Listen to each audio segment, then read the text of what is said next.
kitalo nnyo bannange bamaseeka kitalo nnyo era kibi okuba nti tuviiriddwako Sheikh Nuhu Muzaata Batte. Programu yaffe mu budde buno tewali kijigugira kutandika era nga bwe tulengera mukadde waffe omulangira wuuyo atuuka abateesiteesi bamutuuze mu kifo kye na buli yenna gwe baba balambululidde programu yaffe mu kutuula naki tubeere nga tukwataganira wamu. Wano wensabira nga bwajja mukadde waffe Sheikh Alfan Sheikh Yasin Sebo sembera otuuke wano ku lwa programu gye tulina n'omulimu gw'olina okukola mu kidaala kino. Nga bwajja singa oyagadde kwogera ku Sheikh Nuhu Muzaata obudde tebumala olw'okuba tekimalikayo twasazeewo buli omu naawe weerekerereze wamu naffe oyogere ekigero ekisoboka tusobole okutambuza programu kubanga yeesunga okuteekebwa mu kifo kye eky'olubeerera okusinga ebirala ebitambula ebitakyatuukana naye. Sebo mukadde waffe Sheikh Yasin Kiweewa mu biti ebyo by'obadde okolagana n'omugenzi olukiiko lwakulonze mu biti bya mirundi ebiri ogenda kusomesa at the same time era oyogera ku lwaba Muzaata and others. Faddal mashkur.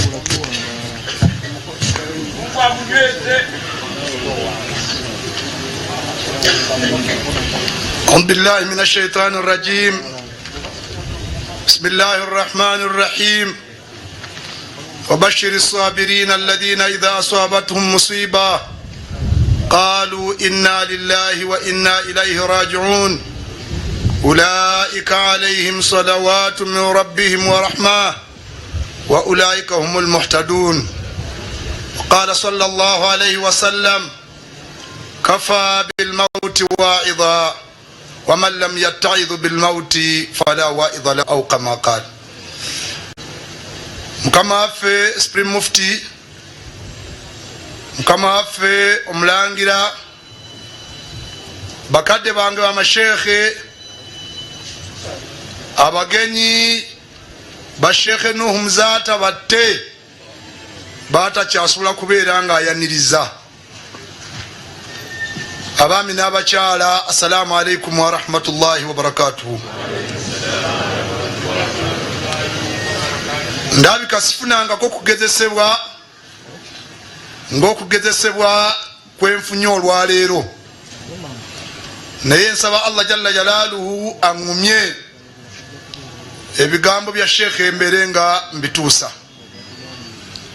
Okusooka twebaza Allah ku lwa kino, ffe tuli bakkiriza, tuli basiraamu, mu bimu ku bitufuula abakkiriza al-iman bil qadar, okukkiriza ekyo Allah jalla jalaaluhu kyaba asazeewo, nga tugamba nti khayrihi wa sharrihi, kizze kirungi kizze kibi kikaawu nga kino bwe kiri, ffenna tugamba nti min Allah, tegina gye kyavudde, tewali yasse sheekhe okujjako Allah jalla jalaaluhu yagenza okutunulatunulamu ng'ennaku ze yamuwa okuwangaala ku nsi ziweddeyo, n'amugamba nti Nuhu Muzaata Batte n'omukwana abantu gwe bakulinako n'abwagazi bwe bakulinako bwonna togenda kusuusa lunaku lwaggulo.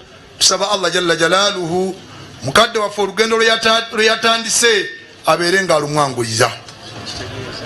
Abu Shafiq ayogedde wano ekigambo, Sheikh abadde n'amannya mangi ge tumuyita, ne temubaddemu linnya lya maruhumu, teribaddemu, naye olwaleero mu mannya ge yafunye ayitibwa maruhumu, asaasirwa busaasirwa.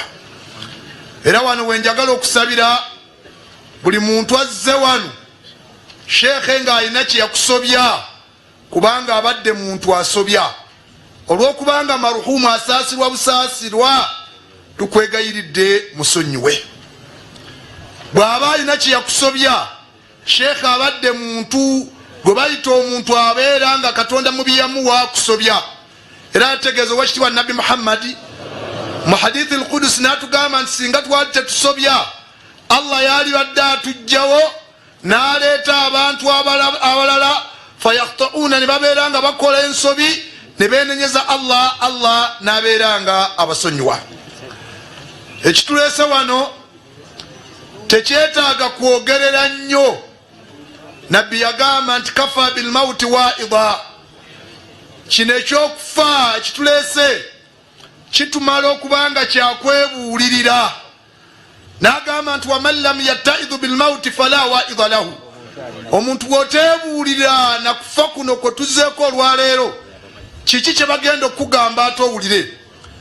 Tubadde wano olukuŋŋaana lwe tusembyeyo okubeera nga tuli wano mu bungi bwe tuti, nga tusiibula Dokita Kaliisa Seekanga yali ku muzindaala atambula dde na ddeeri, ne wallahi olwaleero ne bw'ogumuseenya ku mimwa bw'ati takyasobola kuvaamu kigambo. Ani akoze ekyo baganda bange? Ekyo Allah akikoze wa Sheikh Mzata bw'ati bw'agenda okikola ewuwo, ekituliko olwaleero kigenda kubeera ku mulala. Kino kye tuliko olwaleero situjja kugamba nti Allah yatuteekako okufa, yatuwandiikako okufa oba yatulaalikako okufa, wabula tuzze okutuukiriza ekkatala lya Katonda lyatuteekako eryokugamba nti kullu nafsin dhaikatul maut, buli kintu kyonna ekirina omwoyo kigenda kukombezebwa kufa. Seeka talina musango gwamenye, seeka talina tteeka lyamenye, wabula atuukiriza etteeka Allah jalla jalaaluhu lyeyagamba ow'ekitiibwa Nabbi Muhammadi, n'amugamba nti wama ja'alna libashari min qablika alkhuld. Muhammadi, tewali kitonde kyonna kye twateekako emabega nga tonnajja nti kyakubeera ku nsi kuno. Naye afa in mitta, Muhammadi gwe bw'oba ofudde, afahumul khalidun, ate abo be bagenda okusigalawo bamuzaata. N'afundikira nga ayegwera n'agamba nti kullu nafsin dhaikatul maut. Tukimanye nti buli kintu kirina omwoyo kigenda kukombezebwa kufa. Sheikh Nuh Muzata abadde alina okubeera nga akombezebwa kufa okwo kwakombyeko olwaleero, ate takyalinayo kufa kwa mulundi gwakubiri, kwe kufa kwe kuwedde. Gwe olwaleero agenda okusanyuka olw'okuba Sheikh afudde. Omanyi kati ensi yayonooneka, omuntu afa ne wabaawo abakyakyanca, gwe okko tonnakulozaako, naye okko ebye biwedde. Takyalinayo mautatan thaniya, lufa lwakubiri. Olufa Allah lwawandiika ku muntu luba lufa lumu lwe yamuwandiikako Allah lwerwo. Era wano we twagala okulaga okwennyamira kwaffe ng'abawalimu n'abasiraamu okutwalira owamu eri abantu ababadde babika sheekhe nga tannafa.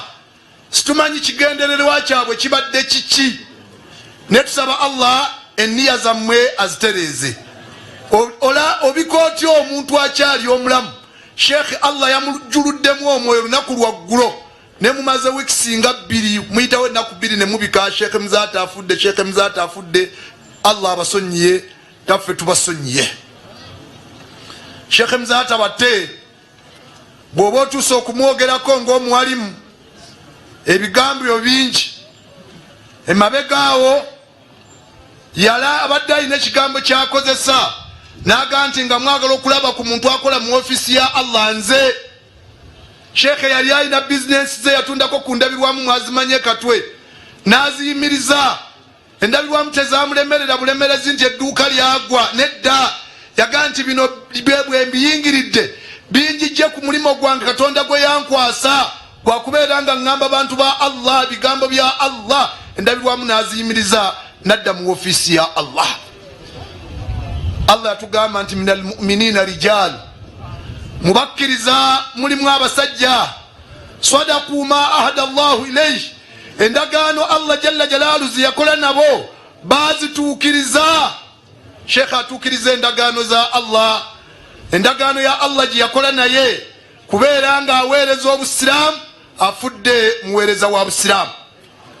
Agonza ennaku ezisembyeyo emabegaawo n'abeera nga mugonvu, naye nga omukolo gw'obusiraamu era agamba nti nja kugenda, era yafundikira ali ku mikolo gya busiraamu ng'agamba bantu Allah, agamba bantu ow'ekitiibwa Nabbi Muhammadi sallallahu alaihi wasallam. Abadde n'ebitendo by'otasobola kubeera ng'osanga ku muntu mulala.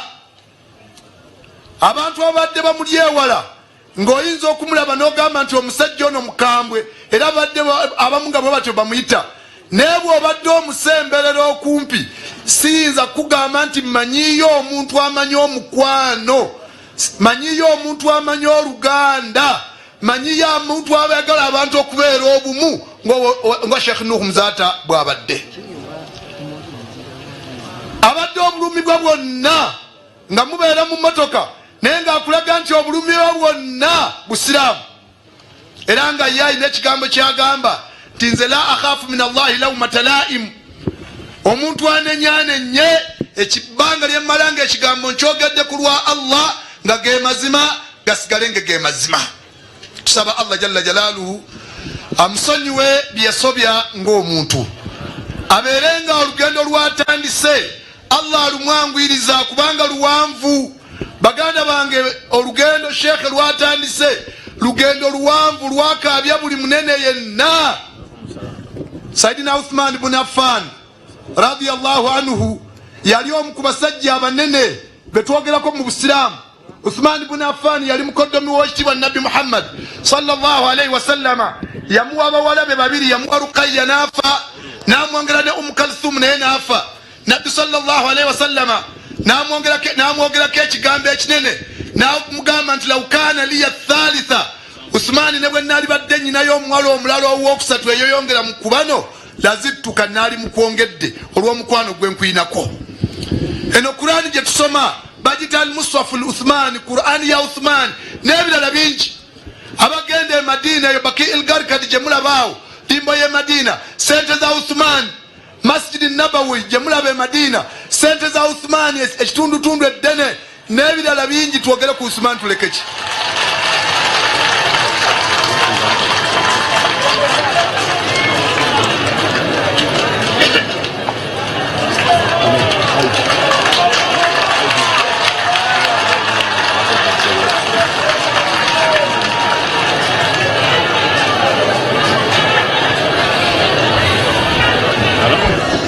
Abali baffe abali ku SOT TV tukyagenda maaso n'okutuusako omukolo ogw'okusiibula Sheikh Nuh Muzata wano ku muzikiti ekibuli wetuli osaawa zino nga bagenda maaso n'okulabika nti ate batubuulira ku byafaayo n'obulamu bw'omugenzi Sheikh Muzata Bate yavudde mu bulamu bw'ensi eno olunaku olw'eggulo. Tuli butereevu ku SOT TV tugenda maaso n'okutuusako buli kimu nga bwe kitambula wano wetuli osaawa zino nga bwe tugenda maaso n'okubalaga abalabi baffe aba SOT TV.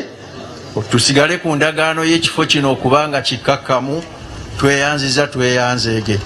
Omugenyi waffe atuuse tusanyusa okulaba. Sebo Sheikh genda mu maaso. Tukakkane tukomewo. Mbadde mbategeeza olugendo Sheikh lwatandise olwakaluubirira buli munene yenna. Uthman ibn Affan radiyallahu anhu ne bye tumwogeddeko byonna n'ebirala ebingi bye yalina. Yatambulanga n'omuvubuka we bamuyitanga Hanim nga bagenda mu nkuŋŋaana ezifaananako bwe ziti. Bamasheekhe ne basomesa ejjana wa kullu ma fiiha, na byonna ebiri mu jjana. Uthmani nga tebiina kye bimukwatako. Ne boogera omuliro wa kullu ma fiiha, ne boogera omuliro n'ettabbu yonna egulimu. Uthmani nga tebimukwatako. Naye nga bwe boogera mu kabbuli olwaleero erindiridde mukadde waffe Sheekhe, Uthmani ng'atulika n'akaaba. Omwana Hanim yamwebuuzangako n'amugaa nti mukama wange, yudhkaru aljanna wa kullu ma fiiha, boogera ejjana na byonna byo ebigirimu. Kubanga mukama waffe Supreme Mufti bw'atandise awo okusabira Sheekhe ejjana ndabye nga buli muntu atulika n'akaaba.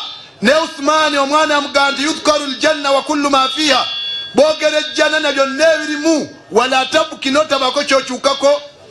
Wa yudhkaru naari wa kullu ma fiiha, ne boogera n'omuliro n'ettabbu yonna egulimu, wala tabuki notabako kyokyukako. Lwaki baboogera kabbuli tabuki yokaaba?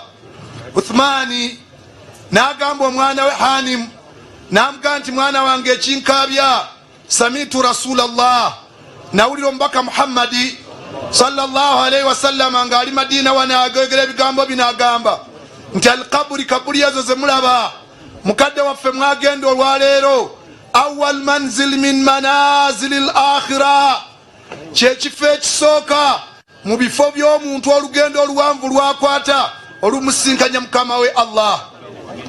Wa akhiru manzil min manazili dunya, era kyekifo ekisembayo mu bifo by'omuntu ku lugendo olwaluno olw'okunsi lwabaddeko.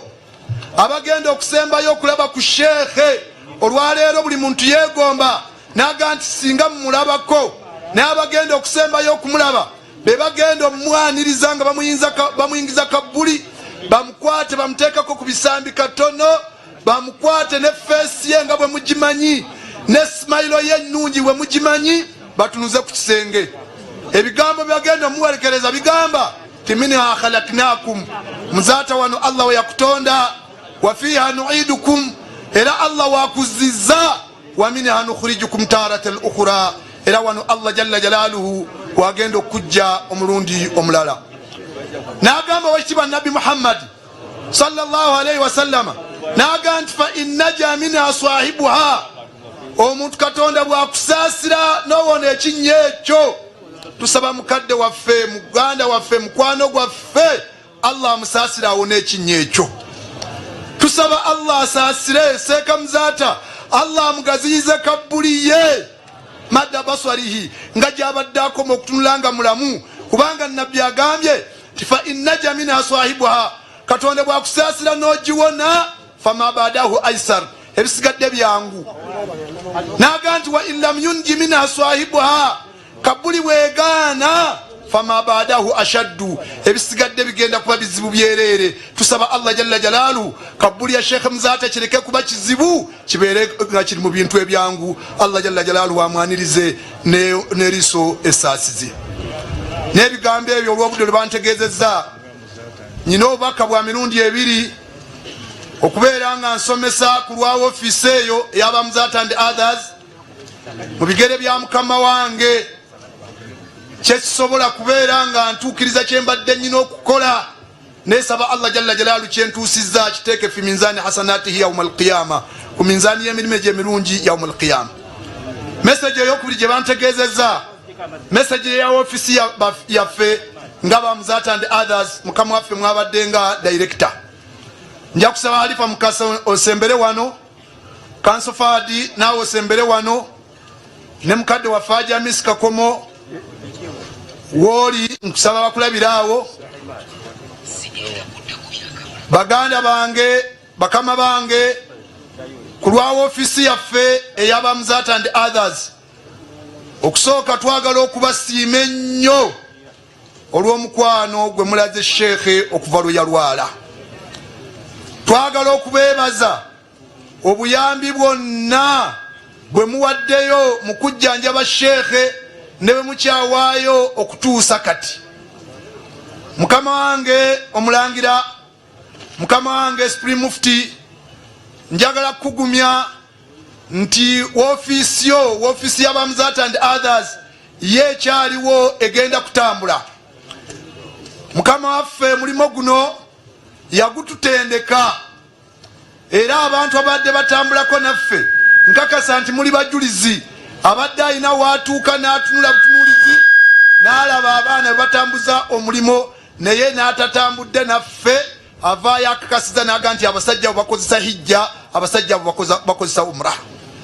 Ofiisi nga yo ofiisi yagiggulawo nga tagiguddewo nti ekoma ku ye, kubanga ofiisi bagiyita ba Muzaata and others. Ba others bakyaliwo, ba others bakyali bangi, era nsaba mu ddakiika emu muyimirireko abaliwo abantu bano babalabe. Mu ddakiika emu ba others abaliwo, buli omu yimirira wooli bakulabe. Abakyala mwanike emikono.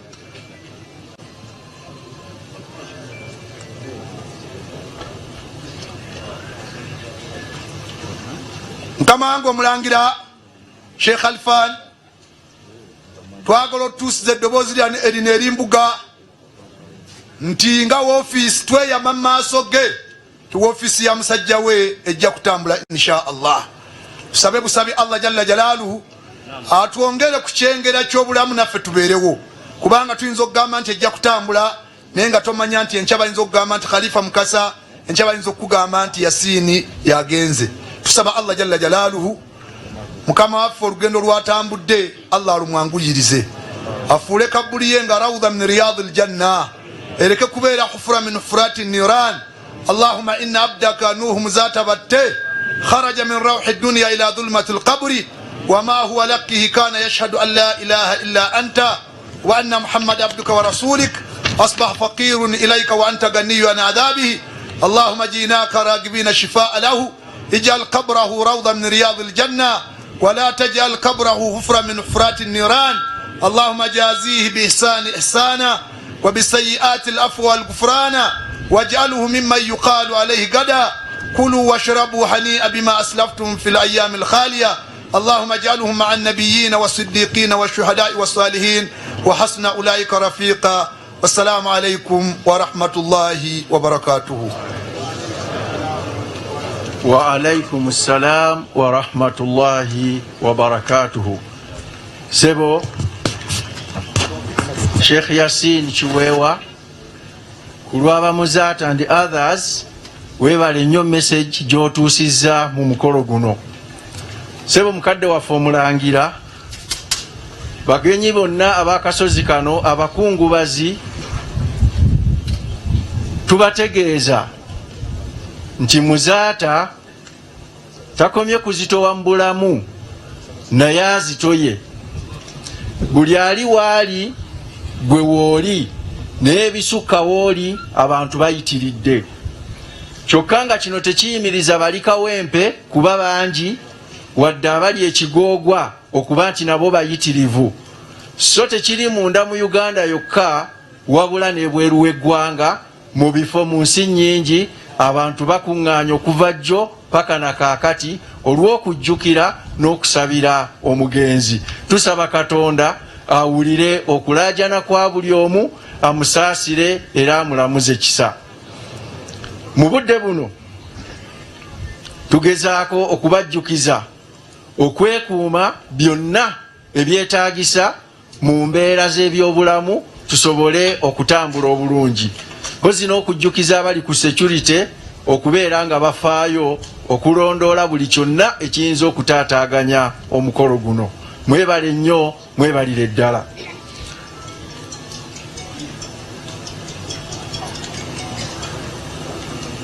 Era mu budde buno omukungubazi omukulu bwe tutunula mu lukuubo luno, mukadde waffe Embuga atuuse ku kasozi kano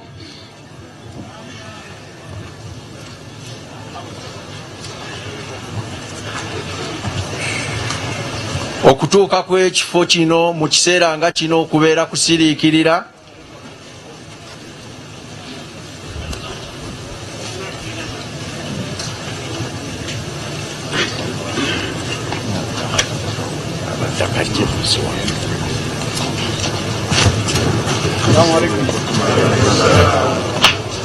Wa alaikum assalam wa rahmatullahi wa barakatuhu.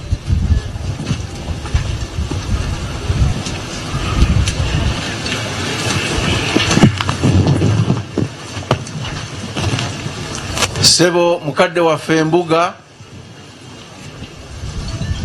tuli wano mu kukungubaga ku lwa muganda waffe omuweereza munnaffe era omusajjawo Sheikh Nuhu Muzata batte. Khatima yasomeddwa dda etali emu mu kifo kino era n'edduwa n'ebeera ng'emaliriziddwa.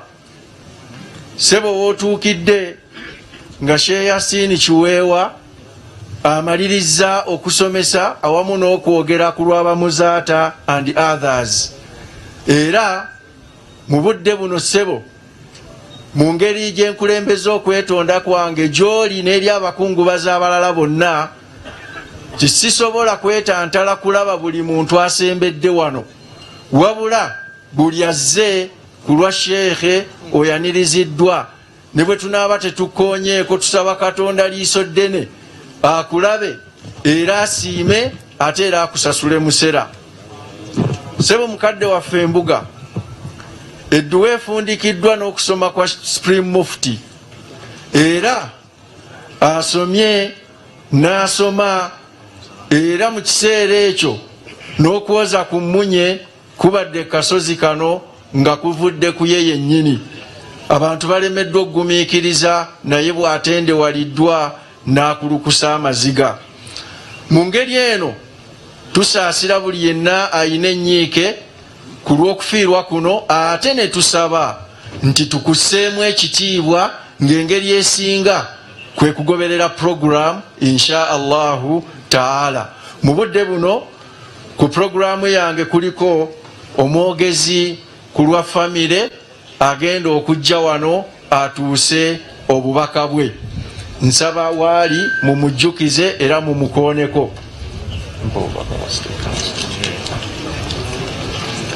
Agenda okujja ku lwa famire nga bw'ajja ssebo mukadde waffe Haji Katongole, nga bw'ojja ssebo wano tufunye obubaka okuva mu KCCA ng'era babuweereza famire yo okuva ewa Lord Mayor.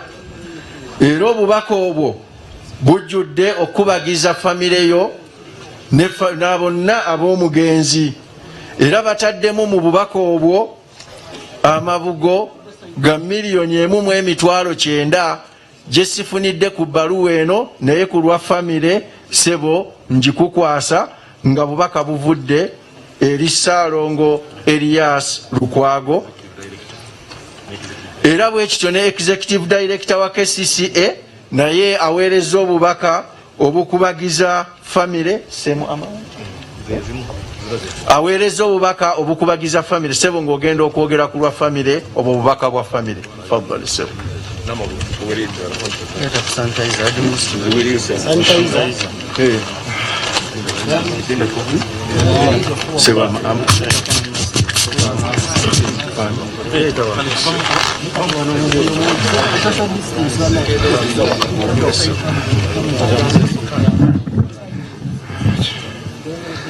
Assalamu alaikum wa rahmatullahi wa barakatuh. Anaffe kitalo nnyo, alhamdulillahi rabbil alamin. Mungu bw'atyo byatugeredde.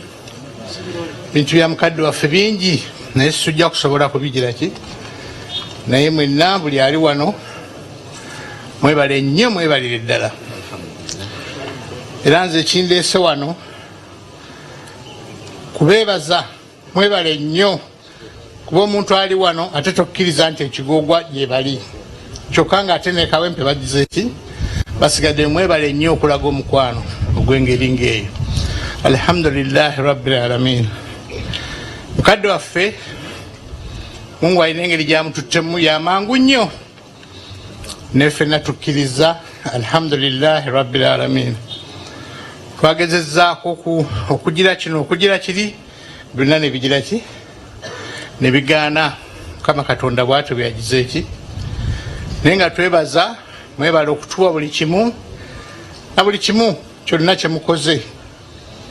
Era nammwe Mukama Katonda abawe ebirungi ku lunaku lwammwe.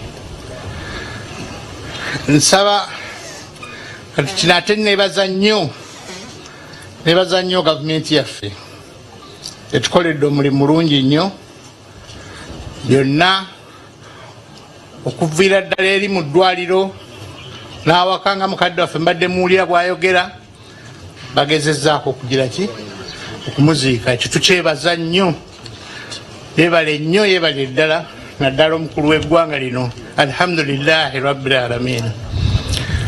Ebisingawo kansabe munnange ono gwe tuli naye abeeko kyagira ki, kyayogera.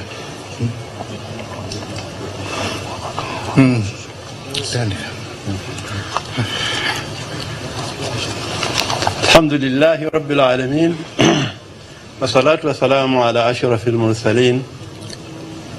Nja kusaba muganda waffe Musa Buwembo ojoyimirire naffe, mutabani waffe Shafi Musa Kakembo ojoyimirire naffe, ne mutabani waffe Shafi jangu oyimirire naffe.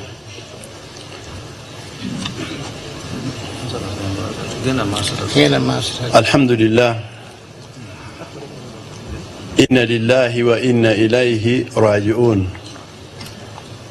Ndi wano ne munnange naye bannange bano abafamire nga bwe mulaba bano ne banyinaffe gye bali eyo n'abaana baffe, twebaza Allah eyatuwa Sheikh Nuh Muzata, era twebaza Allah amuyise n'amutwala. Sheikh Muzata abadde ye mukulu mu famire. Sheikh Muzata abadde mpaji luwaga mu famire, era tufiiriddwa nnyo, naye tukkiriza nti Allah yagaba, era Allah kyasazeewo tosobola kukikyusa era tosobola kukiddamu. Ffe ng'abafamire twebaza nnyo bonna abakoze ekisoboka ku Sheikh. Sheikh yalwala era talwalidde ebbanga ddene, naye obulwadde bwamutawaanya n'abeera mu bulumi, ne tumuddusa mu ddwaliro. Abadde n'obulwadde bwe obwa sukaali n'obulwadde bwe obwa pressure, naye yagonda n'atandika okulumizibwa mu nnyingo, n'abeera nga takyalina n'amaanyi. Abasawo bakoze kyonna ekisoboka, era tumubaddeko nga n'omusawo abadde akulira okujjanjaba Sheikh ye Dr. Bagonza mwayekike.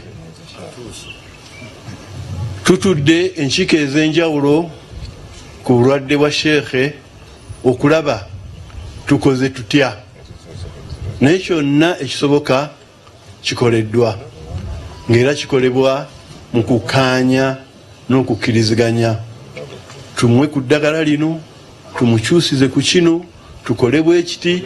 Era twebaza nnyo ng'oggyeko abasawo ababadde bali mu IHK, tubadde n'abasawo abalala abava wonna, ng'era bajja okwetegereza, okutunuulira n'okulaba entambuza n'enzijanjaba gye tumujjanjabamu, era ne babeera bamativu. Twebaza nnyo Dr. Kadunabi, tubadde tuli naye,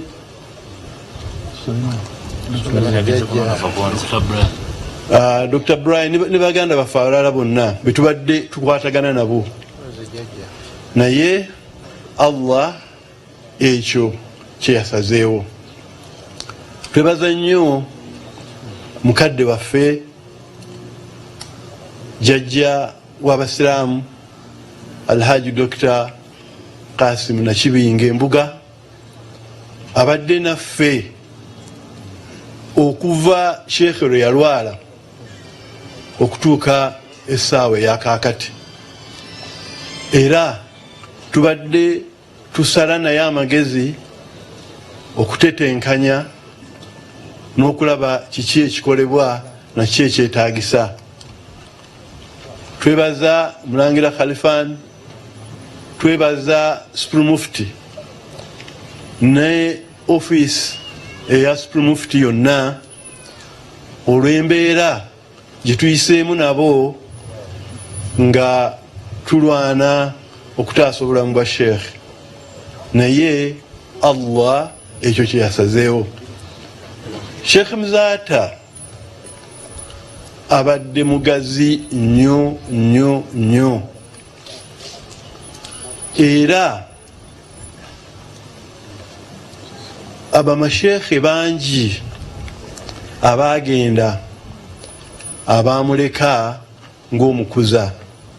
Famire nyingi nnyo zaalimu, zabaddemu ng'omukuza abadde omuntu afaayo, omuntu ayagaliza, omuntu atasuulirira, era nga bwe babategeezezza emirimu gye ogusinga obukulu abadde akola mu ofiisi ya Allah, era nga akyeyagaliramu, akyenyumirizaamu. Alwaniridde embeera y'okulaakulanya obusiraamu mu lwatu ne mu kyama. Enkola gy'abadde akolamu, babadde alaba, babadde asinkana, babadde ateesa nabo, nga ekigendererwa kyonna kutaasa na kulaakulanya ddiini ya Allah.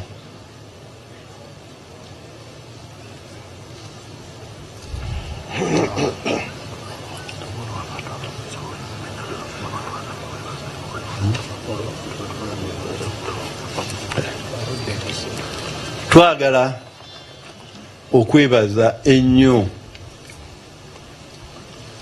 abantu ab'enjawulo abakoze ebyenjawulo, nga mu bo mulimu Haji Abdu Mubiru, byokoze Allah akuddizeewo birungi byereere. Twebaza nnyo Haji Esikembuga olw'ebyokoze. Abantu bonna bakoze, naye tulundubyemu bulundubi just kugamba nti bano tubogereko bakoze ate ekyenkizo, naye nga tubeebaza nnyo mwenna. Twebaza Haji Kamira, twebaza Haji Rashid Senyonga, oyo yabadde ssentebe waffe mu nteekateeka zonna na buli kati tukyatambula naye. Twebaza nnyo Haji Latif Kamulegeya, twebaza n'abalala bonna,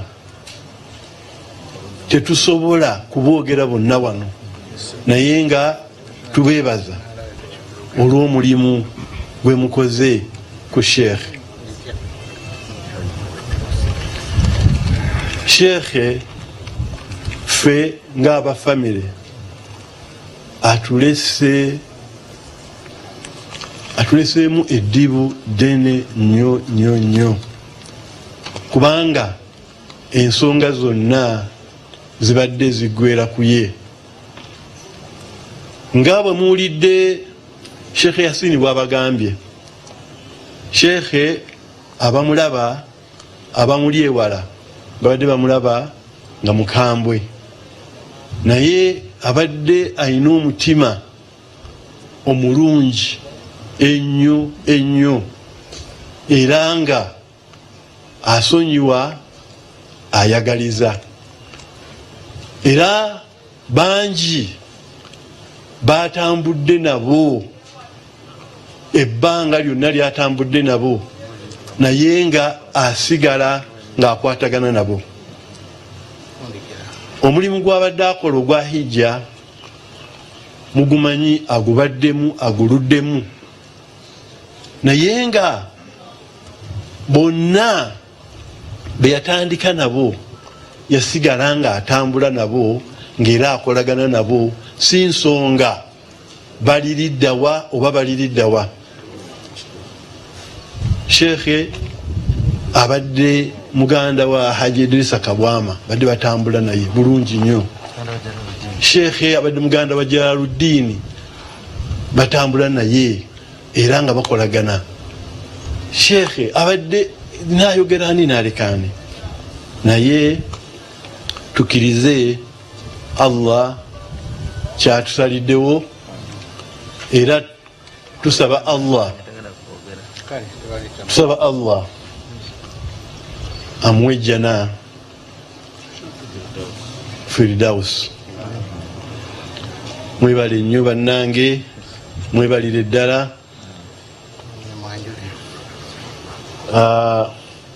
Ono y'omu ku baana ba Sheekhe era ye mukulu bamwita Shafi Kakembo. Assalamu alaikum warahmatullahi wabarakatuh. Wa alaikum salam wa rahmatullahi wa barakatuh.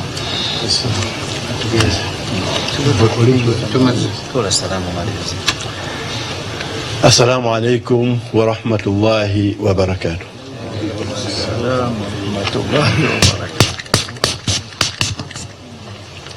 Wa alaikum salam wa rahmatullahi wa barakatuhu. Tweyanziza obubaka bwa famile era n'obubaka okuva mu KCCA butuuse bwe twabadde twogeddeko obwa $1,900,000. Mu budde buno programu yaffe Ssebo Mbuga kadde waffe Supreme Mufti abakungu bazi mwenna programu yaffe egenda kuzzaako okufuna obubaka okuva mu Supreme Mufti era tusaba mukama waffe agenda okutuusa obubaka otuuke ku lw'ekitongole ekyo ekitannakwatibwako ku bonna na buli byonna ebigenda mu maaso mu kyo nga bwajja tulikogonaizinga okubaawo kwa mukadde waffe Honorable Minister Sarah Kanyike, Minister of Gender for Elderly. Tusanyuse nnyo okulaba era kitalo nnyo Ssebo mukadde waffe.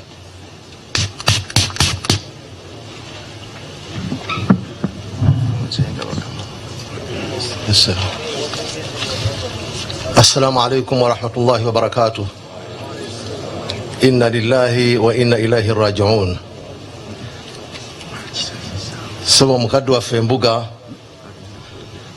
Super Supreme Mufti wa Uganda, bamashekhe ba haya, bamashekhe ab'ebitiibwa mwenna, abafuzi okuva mu gavumenti ya Ssaabasajja Kabaka n'okuva mu gavumenti ya wakati, abakungu abazi mwenna, assalamu alaikum wa rahmatullahi wa barakatuh. Nga sinnabagenda mu maaso kampeyo eddakiika emu bbiri chairman wa bannakyewa kubanga Sheikh Muzata yateekawo ekibiina ekyo abeere nga ayogerayo ebigambo biri ku Sheikh Muzata.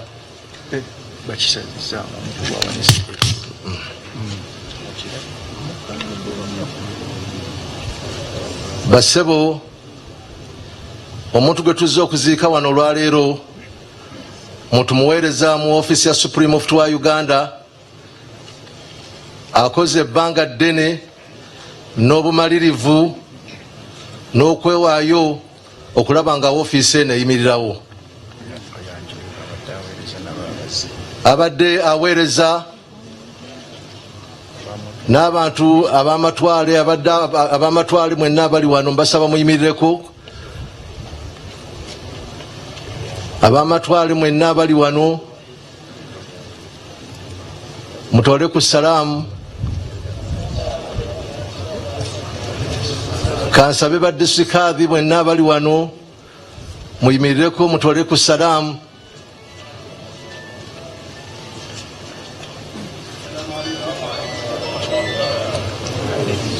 Katufune omukisa okulaba abakulu ba haya abali wano bwe muwulira mu kiseera nti weebali nga boogerwako nabo babeere nga mubalaba be balonda Mufti.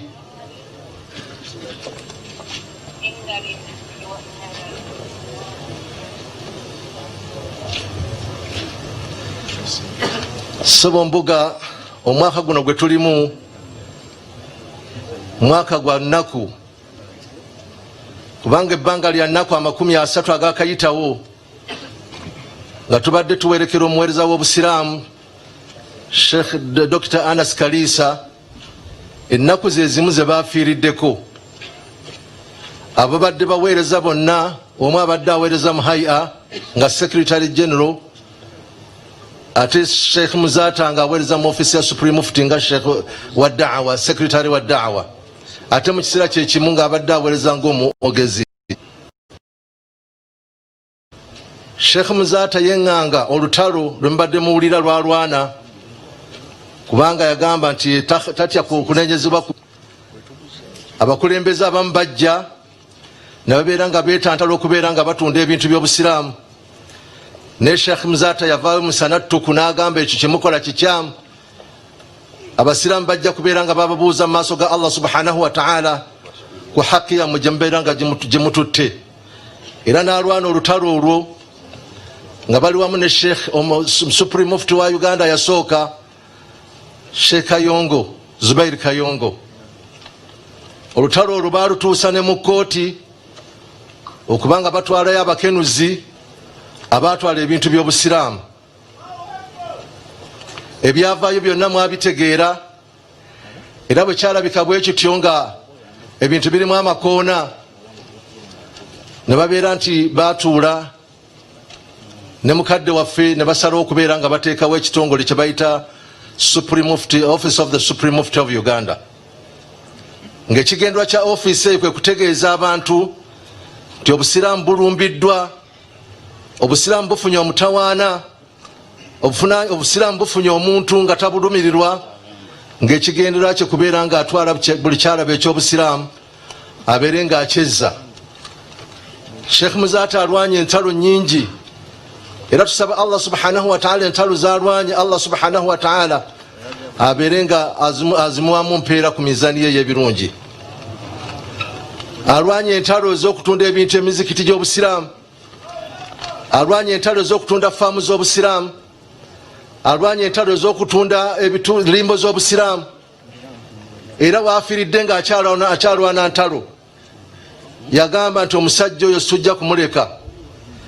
Naye kye mbagambye nti omwaka guli gwe bayita Amul Huzn, Nabi Muhammadi sallallahu alaihi wasallam yatuusibwako ekizibu nga n'obusiraamu bukyali bupya, n'abeera nga afiirwako kitaawe omuto, n'afiirwako ne mukyala we, ate bwe yagenda okuddukira mu bantu ate nabo ne bamutuusaako obulabe. Omwaka ogwo ne guyitibwa Amul Huzn, omwaka ogw'ennaku.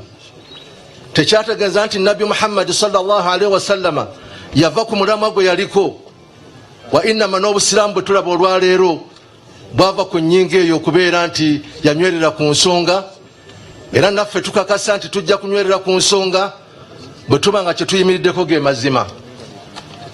Omuntu yenna tajja kubeera nti abeere nga asolya amateeka ga Allah subhanahu wa ta'ala tubeere nga tumutunuulira. Awo yasbaabu basolya amateeka ga Allah subhanahu wa ta'ala, era tukakasa nti Nuhu Muzaata, Sheikh Nuhu Muzaata kyafiiriddeko abajja okukitwala weebali mu maaso. Katonda yagamba nti amazima tegatuulirwa, bwe gaba nga abadde atuulira ayogera mazima, era abajja okugalwanirira weebali tebagenda kuvaawo, ne Quran tegenda kuvaawo. N'olwensonga baganda b'embuga tukubagiza nnyo olw'okufiira abasajja be bati ab'omugaso. Naye ate oli ayinza okugamba nti tebazikawo, ekyo gwe oyogedde ovudde ku kugera kwa Allah subhanahu wa ta'ala. Allah asobola okuzzaawo ab'amaanyi n'ab'amaanyi n'ab'amaanyi. Era obusiraamu buli mwaka 10 obeerawo abantu ababuzzaamu amaanyi, era tusaba Allah subhanahu wa ta'ala azzeewo abantu abajja okubuwa amaanyi bubeere nga bugenda mu maaso ebbanga lyetunamala nga tuli ku mazima. Ssebo mbuga wano wabaddewo omusajja yali badde atwala ku salaamu abadde Amerika awo, Amerika nga Sheikh Muzaata abeera nnyo nabo, mulongo Kato Hussein jangu otolere wano salaamu, tolerawo salaamu.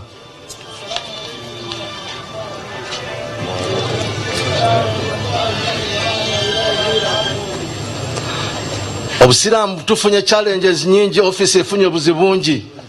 Mujjukira tubadde tutuula wano entuula nnyingi, nga naye kituleese kubeera nga tuwerekera baganda baffe abatemuddwa.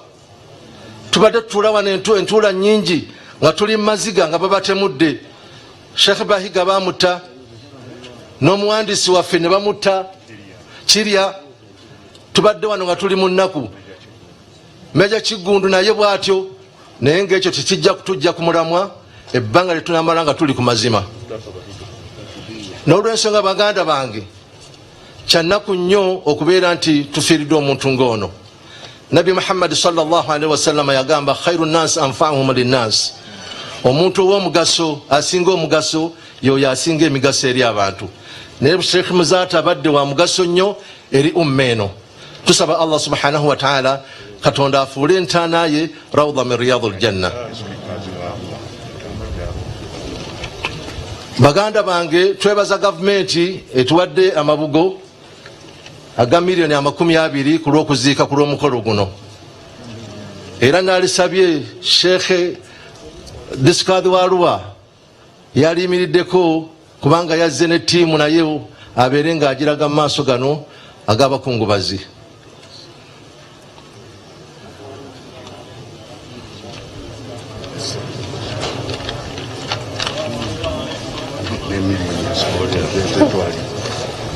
ne miliyoni ezatufuniddwa okuva mu gavumenti miliyoni 7. twebaza gavumenti ku lw'obuyambi obwo bwetuwadde. Allahumma asturuhu zallatahu warhamhu wafsah lahu fi qabrihi wanzil alayhi ruhan wa rihanan waj'al aljannata ma'awahu wa mahallahu waj'al thawabata ahlina fida'an lahu min an-nar wa min 'adhab al-qabr wa min ahwali yawm al-qiyamah bimannika wa karamika wa rahmatika ya arhamar rahimin. wa sallallahu ala sayyidina Muhammadin wa ala alihi wa sahbihi wa sallam walhamdulillahi rabbil alamin. Kanebaze ayogedde ku lwa ofiisi ya Supreme Mufti obubaka bwatuusizza. Tufuna obubaka obuwandiike obujja nga bukubagiza Supreme Mufti budda mu ofiisi ya Supreme Mufti n'obwa famire era tubutuusa eri famire. Abatukubagiza mu ngeri eyo mwebale nnyo. Mu budde buno Ssebo Mbuga mukadde wange Supreme Mufti nga omukolo gwaffe tugutambuza nga oda bweri, mukkirize mpite eyakiikiridde obwakabaka bw'Emmengo, mukadde waffe ow'ekitiibwa obwakabaka bwa Buganda, munsonyiweko, mukadde waffe ow'ekitiibwa era minisita w'ebyobulimi, obulambuzi n'obwegassi Haji Hamisi, ow'ekitiibwa Haji Hamisi Kakomo. Ssebo jangu otuuse obubaka obwo.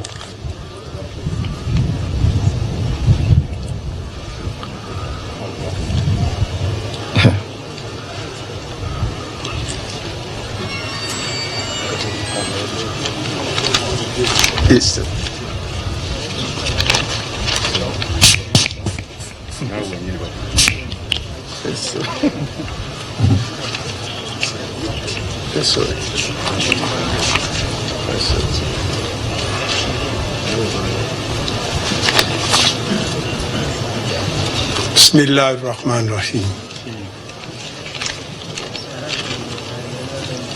Jajjaffe Mbuga, Supreme Mufti,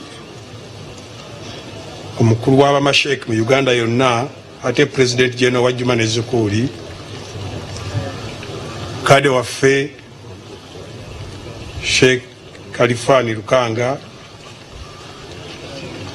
abakulembeze okuva mu gavumenti eya wakati n'abakulembeze abavudde Emmengo, bwakabaka bwa Buganda n'abakungubazi mwenna, assalamu alaikum wa rahmatullahi wa barakatuh.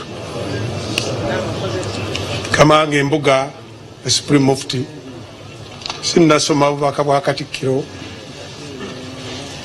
nsaba nsooke ntuuse salaamu ya First Deputy Katikkiro yenga omuntu Professor Twakawase yali badde wano ye kennyini, naye amawulire gano gamusanze ng'ali wala nnyo ne Kampala nga tekitasobola kujja mu biseera.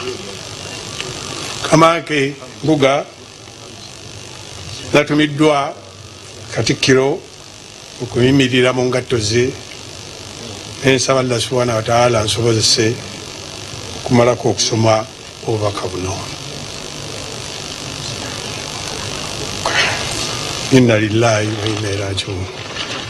Ku lulwe n'ab'omu maka ge n'obwakabaka bwa Buganda atuusa okusaasira kwe n'okukubagiza kwe eri Jajjaffe Mbuga, eri Supreme Mufti, eri ab'ennyumba ya Sheikh Muzaata, eri abasiraamu bonna mu Uganda olw'okuviibwako munnaffe Sheikh Nuh Muzaata batte. Sheikh Nuh Muzaata ananjukirwanga omusomesa ow'ettendo, omulwanirizi w'eddembe n'obwenkanya, era abadde ayogera akaati. Sheikh Nuh Muzaata abadde muwagizi era ayagala nnyo ekika kye ekyenjovu era n'obwakabaka n'eggwanga lye Buganda byakoleredde ennyo mu bulamu bwe.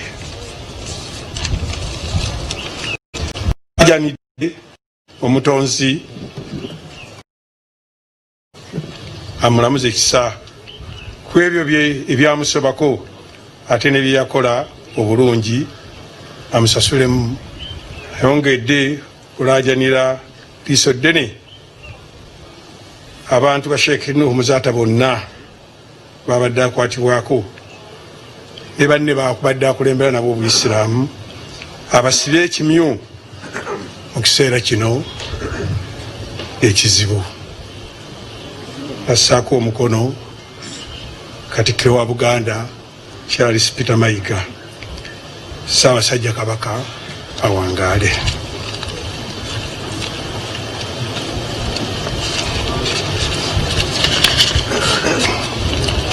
Wa alaikum salam wa rahmatullahi wa barakatuh.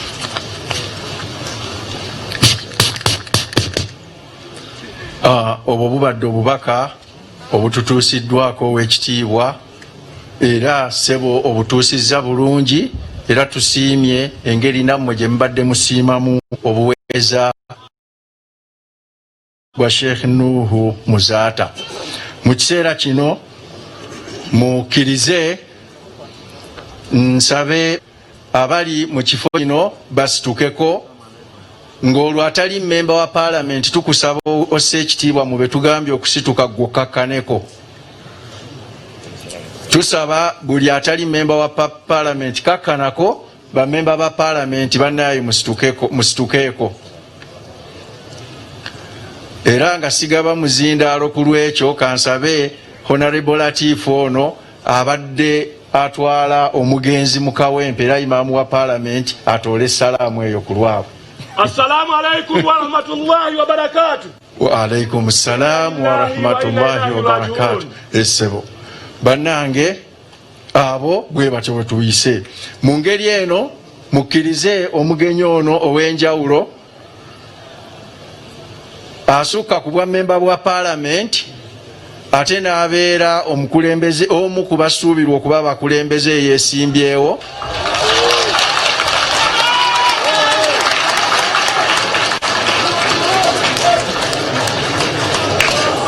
nga ngenda okumuyita waliwo ensonga bbiri.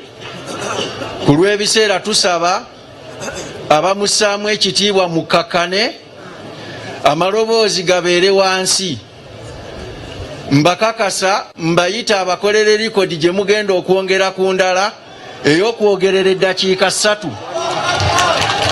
Eddakiika 3 zagenda okwogereramu abalage likodi ku biseera sewo mukadde waffe Honorable wa Kyaddondo East era presidential candidate Bobby Kyagulanyi Ssentamu.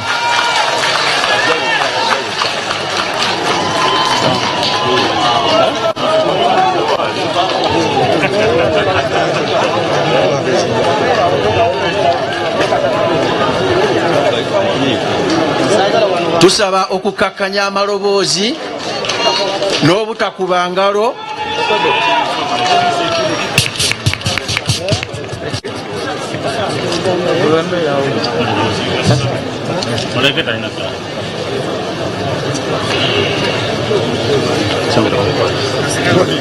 Assalamu alaikum wa rahmatullahi wa barakatuh.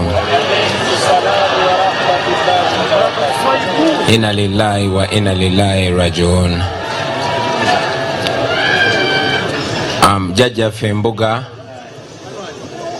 mukadde waffe Supreme Mufti n'abakulembeze bonna ab'Obusiraamu, bakulembeze bannange mwenna bamemba ba Parliament ne mu bifo ebyenjawulo, bakungubazi bannaffe mwenna betuli wano leero Kasozi Kibuli n'abo abatulaba okwetolola ensi yonna, kitalo nnyo kitalo ddala ekya mukadde waffe Sheikh Nuhu Muzaata. Mukadde wange Mbuga nzikiriza nkukubagize akensuso olwa musajjawo atabadde wa bulijjo. amawulire gantuseeko lunaku lwajjo nga ndi kapchorwa naye nange mbutuufu naweddemu amaanyi era newankubadde bampadde eddakiika 3 zonna nsaba mukama nyambe fune amaanyi wadde agogerera eddakiika. Banange ekitalo nnyo, kitalo ddala ekya Sheikh Muzata. Obusiraamu bufiiriddwa, Uganda efiiriddwa, Obuganda bufiiriddwa, ekika ky'enjovu kifiiriddwa, naye nange ng'omuntu nfiiriddwa nnyo nnyo nnyo. Nze ng'omuntu Sheikh Muzata abadde pasono, Sheikh Muzata abadde anjagala nnyo, ate sikunjagala kuno okumbibiita, naye Sheikh Muzata abadde ne kye bayita tough love, nga be bakadde baffe naddala ffe abatalina bakitaffe be twasigaza abatukeepinga mu order, nga ne bw'aba akwagala nnyo bw'obanga ava ku mulamwa ayanguwa mangu n'alya mu ntama. Era y'omunze ku bantu be mbadde nsinga okutya okunyiiza, ate ekyo mu ngeri emu oba endala ne kinkeepinga in order. Sheikh Muzata zinali namulaba dda era yanzijukira luvannyuma n'amanya tinze kavubuka akamu ku baana bangi be yakuza ku Biraali ke bayitanga Swaibu newankubadde nga saali musiraamu. Naye ate twayongera okubeera close lwe tusinkana mu kuziika kojjange eyali sipiika wa Buganda omukadde Kaddu Serunkuuma, kwe kumanya nti abamuzaala bandiga nange abanzaala bandiga. So ne kivaawo nti siri just mwana w'abasiraamu naye nze naye nga tuli baana abazaalibwa ab'endiga. So Sheikh Muzata nze okufaananako n'abantu abalala bangi naddala abavubuka tubadde tumwenyumirizaamu nnyo. Sheikh Muzata abadde musomesa nga tasomesa basiraamu bokka wabula nga asomesa bannayuganda bonna. Sheikh Muzata ku saidi yange abadde ampa a sense of security, era simanyi bwe nyinza kuyimirira wano Kibuli nenjogera nga Sheikh Muzata taliiwo. Simanyi bwe mbeera ku mikolo naddala emikolo egy'abasiraamu nenfuna confidence nga Sheikh Muzata taliiwo. Omu ku basajja abakulu betubadde tumanyi, betubadde tulinamu essuubi nga tatya biduduma nga buli muntu amugamba nga bagamba amazima. Eyo Sheikh Muzata gwe tufiiriddwa. Kyanaku nnyo nti Sheikh Muzata yafudde mu mbeera bwetyo. Musaasire bakadde bange kuba ffe tuli inspired by Sheikh Muzata okwogera amazima newankubadde galina be ganyiiza naddala abo abakulu. Sheikh Muzata atulaga nti tekiba kibi, era atulaga nti bw'obeerawo ku lw'amazima o inspiringa oba okwata ku mitima gy'abantu bangi. Kale nno newankubadde tuli mu biseera eby'ennaku bino, manyi nti abantu bangi nnyo wano n'okwetoola ensi yonna abakyalina ebibuuzo ku mitima ku nfa ya Sheikh Muzata. Era munansonyiwa okyogera bwe nti bakadde bange nteekamu nnyo ekitiibwa famire ya Sheikh Muzata.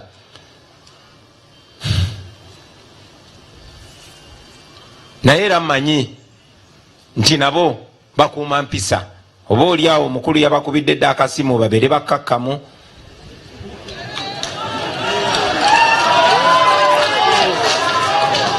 Naye nga bwe bityo bibadde bibeera. So nze ndowooza nti mu bukulembeze obulungi ripooti ku muntu atali wa bulijjo nga Sheikh Muzata yandibadde yafulumye dda ku nfaaye. Kubanga bwetyo bwe tubadde bakadde bange mutudde nnyo wano e Kibuli ng'abantu ab'omuwendo bafudde oba battiddwa mu ngeri etategerekeka negenda bwetyo. Oba oliawo abo abalina obuyinza ne balowooza nti amabogo oba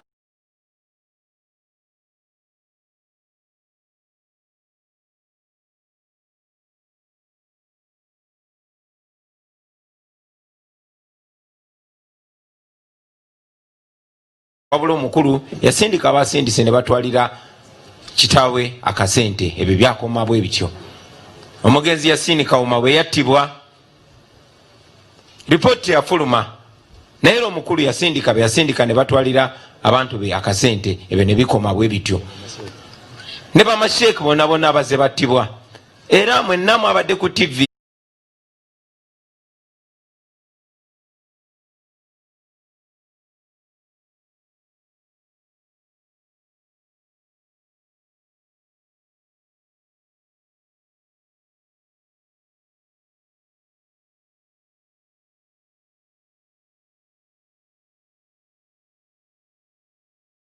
biseera bwe biti bwe tulina okwogera amazima bwe gatyo ate ne tusigala nga tukyabanja okumanya. Bakadde bange kitalo ddala naye nga mmaliriza njagala buno bubaka bugende eri mwenna. Manyi tulina bakadde baffe bangi nnyo naye njagala buno bubaka bugende specifically eri mmwe bavubuka bannange abansingako akatono mu myaka n'abo bensingako akatono mu myaka. Sheikh Muzaata kati agenze naye abadde musomesa era ye ne saawa okutandika okulaga nti tubadde tusoma mu bulamu bwonna bwe tumulabidde. Omwogezi omu akyogeddeko wano waggulu era nezikiriziganya naye kuba nzize nga ffenna twenyamidde n'emikwano gyaffe nga tugamba Muzaata taddizibwawo. Sheikh Muzaata taddizikawo. Sheikh Muzaata yazaalibwa mu 62. Wabaddewo abakulembeze ab'amaanyi naye gube yalabirako n'afuuka ekyo kyali. Era nkakasa naffe tusobola okukakasa nti tubadde tumulabirako ne tufuuka nga bw'abadde. Njagala obbajjukiza nti ekijanjaalo oba empeke y'akasooli okuvaamu empeke nnyingi emala kugwa mu ttaka nevuga n'emeruka ate nevaamu empeke z'endala nnyingi. So njagala obbajjukiza nti buvunaanyizibwa bwaffe okukakasa nti bye tubadde tuyiga ku Sheikh Muzaata bibadde tebituyita ku mutwe. Buvunaanyizibwa bwaffe okukakasa nti olugendo Sheikh Muzaata lwatambudde terufudde ttogge. Kitukakatako ffenna okumakinga sure nti ebirubibwa bya Sheikh Muzaata ebyamazima ebyobwenkanya ebyenfuga ennungi ebyokubanga tetwekkiriranya nga waliwo okunyigiriza bannaffe n'eri mmwe baganda bange bakojjange abasiraamu kitukakatako ffenna okulwanirira eddembe naddala eri abasiraamu. Abadde nga akyogera buli waafuna omukisa nti abasiraamu bangi bali mu makomera nga tebalina musango.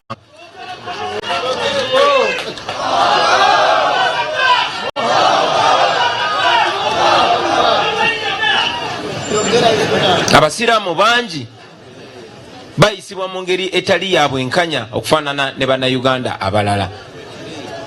Tetuli mu kampeyini, sijja kudda wano ngambe nti nja kuyimbula buli musiraamu atalina musango newankubadde kyentandikirako.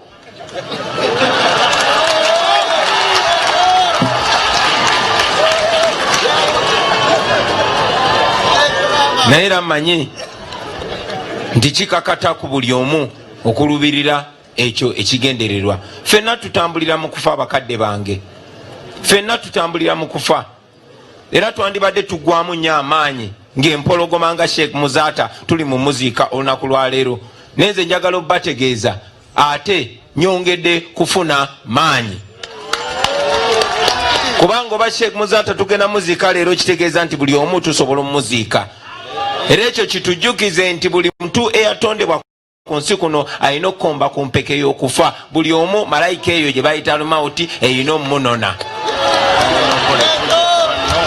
Kale nno toliriisatiisanga, olitabakolangako effujjo, olitabagambanga nti agenda batta. Tewali yatonda muntu, tewali alina buyinza okujjako oyo Allah subhanahu wa ta'ala. Neyanza nnyo okumpuliriza, neyanza nnyo omukisa gwenfunye okwogerako nammwe baganda bange. Nyongera obbakubagiza abasiraamu n'abatali basiraamu, abato n'abakulu, abo bonna ababadde nga bawuliriza Sheikh Muzaata nga bayiga mu byatusomesa. Sheikh Muzaata awumudde naye olugendo lwe we lukomye nsaba fenna olwaffe we luba lutandikira. Mwebale nnyo, mwebalire ddala. Assalamu alaikum warahmatullahi wabarakatuh.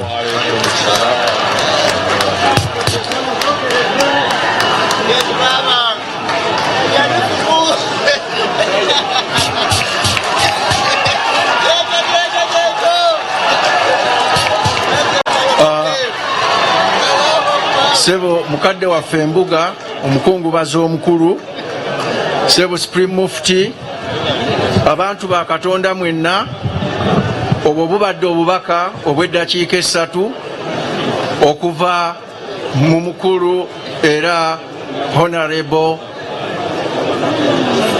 Bobi Wine n'amannya amangi g'alina. Sebo obubaka butuuse era tubufunye. Mu kiseera kino bannange nga tugenda ne programu yaffe, mukkirize mpite mukadde waffe omukulu w'abamaseeka ajje atuuse salaamu ye, ate era Sebo nkusaba nga bw'ojja Sebo mukadde waffe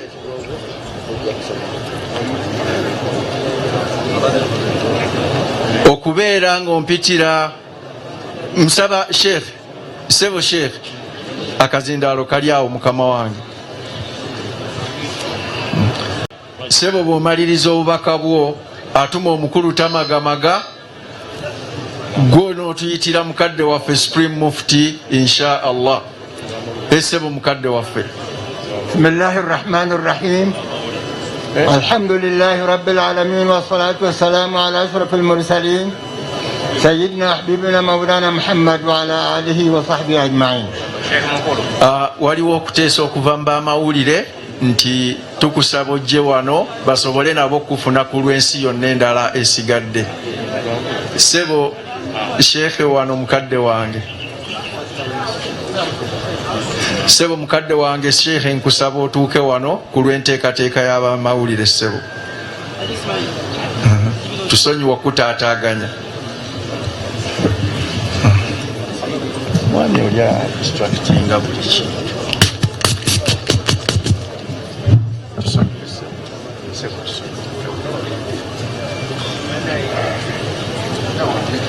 Bismillahi rrahmani rrahim.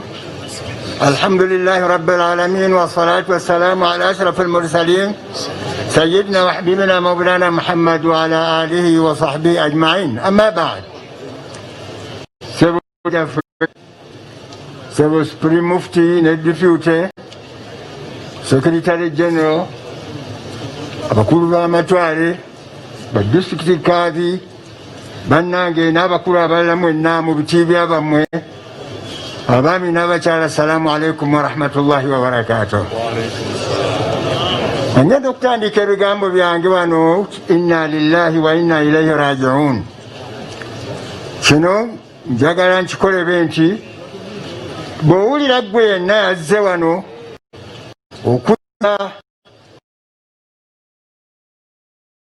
okukungubaga olw'okufa kw'omusajja omuzira, tubadde nga tuzze okumukungubagira olw'okubanga yatuvudde ku maaso. Bw'owulira nga ekigambo tahalili gwe akireeta omuyita mukafiiri, nkusaba olwaleero gwe toyogera oba tokireeta, naye asigadde nga omuntu akireeta tomuyita mukafiiri, njagala okisome. La ilaha illallah, la ilaha illallah, la ilaha illallah, Muhammadun Rasulullah. La ilaha illallah.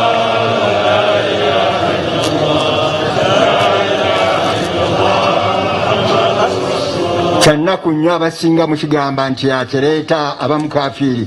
Bw'obanga togira yongerako ku ddoboozi. La ilaha illallah, la ilaha illallah, la ilaha illallah, la mashhuda illallah.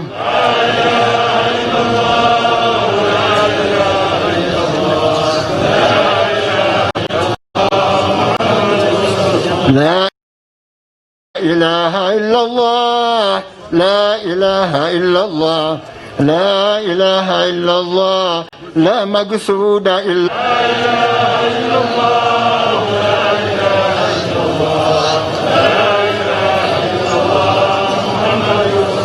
لا إله إلا الله لا إله إلا الله لا إله إلا الله لا معبود إلا الله لا إله إلا الله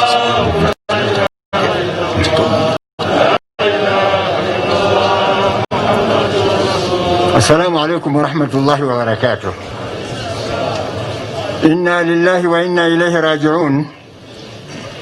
الله سبحانه وتعالى الذي خلق الموت والحياة yakola kufa yasooka kigambo kufa kubanga twava mu bufu nitulyoka tulaka kiyasooka ng'ayogera khalaqa almauta walhayata kufa kuyasooka okukola n'alyoka zaako obulamu awo wawanvu ng'ejja kunoonyaawo otya okuba nga ate kufa kwe kwansooka naye gekigendera mu nsonga eyo liyabuluwakum Mungu alyoka atugezese nze naawe ayyukum ahsanu amala ani asinga okukola obulungi.